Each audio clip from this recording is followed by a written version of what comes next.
My name is Alexis, and I'm the editor-in-chief of El Tecolote newspaper. It's a Chicano newspaper that was actually founded 45, or this August it'll be 46 years ago. And it was actually born out of the SF State's, the student strike at SF State in 1968 and 69. I actually became editor-in-chief in June 2014. I'm a graduate of San Francisco State's journalism department too, and I actually started writing for El Tecolote when I was in John Funabicki's ethnic news service class. We actually got the chance to work with alternative media, and in my case, I was bilingual. I'm Mexican American, so it was actually like a perfect fit for me to write for El Tecolote.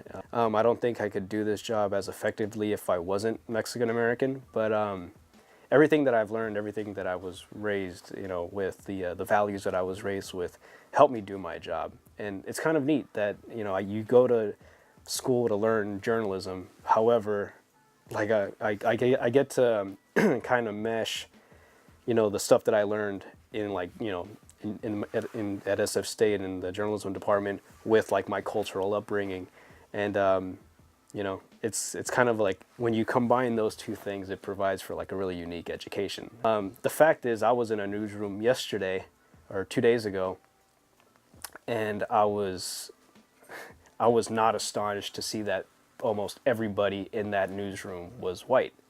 And we're talking about a newsroom in San Francisco.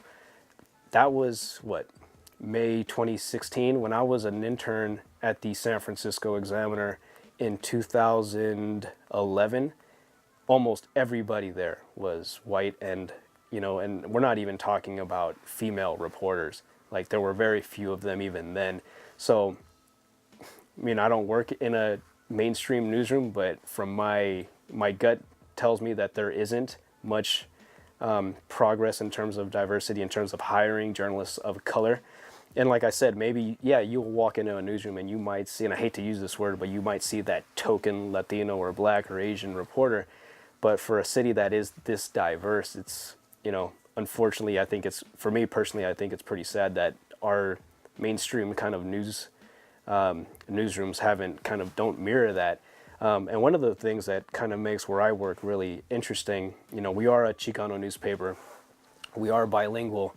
The editor-in-chief, me, I'm Mexican American. My photo editor is female, she's Mexican American. Our copy editor is a white man from North Carolina, and he is awesome at what he does. Our Spanish language copy editor is Mexicana from Jalisco.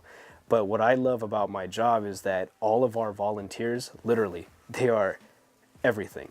You have Chicano photographers, you have white photographers, you have Black photographers, you have Asian photographers, and I think they gravitate, I'm not sure what kind of gravitates them towards us, but I've never worked with this many diverse people and this many talented people.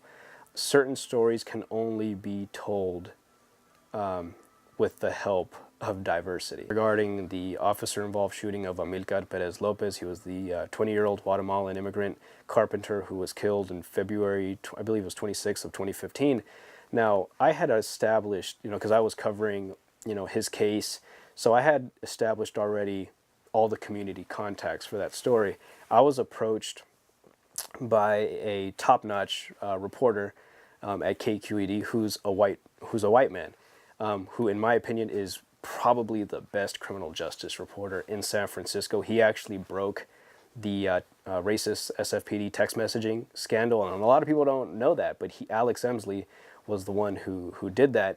So we were pursuing a story regarding the shooting of Amilcar Perez Lopez. He had, because in his job he has established the connections at the DA's office. He's established connections with certain lawyers and attorneys. Now, what he wasn't able to get were the eyewitness testimonies of some of these undocumented immigrants in the Mission District. He reached out to me to help him track down some of those witnesses and interview them. Now, there I think is a perfect example of how, Alex is so dedicated to covering the community. People know him. However, he doesn't speak Spanish, so he needed the help of a bilingual journalist such as myself and some of the people on my team to really kind of help him make that story complete. Like, reaching out to us and essentially diversifying his news team helped him get that story, because it wasn't just a white guy working on this thing. He included a team, a newspaper that is multicultural, that is bilingual, that has roots in the community, that can be trusted by the community. So it's not everything. Diversity isn't everything, but it definitely does help when you want to track down certain stories. And you might not need diversity in a newsroom to get the job done, but I think it helps you get the job done better, or at least it gives you more options to tell a story.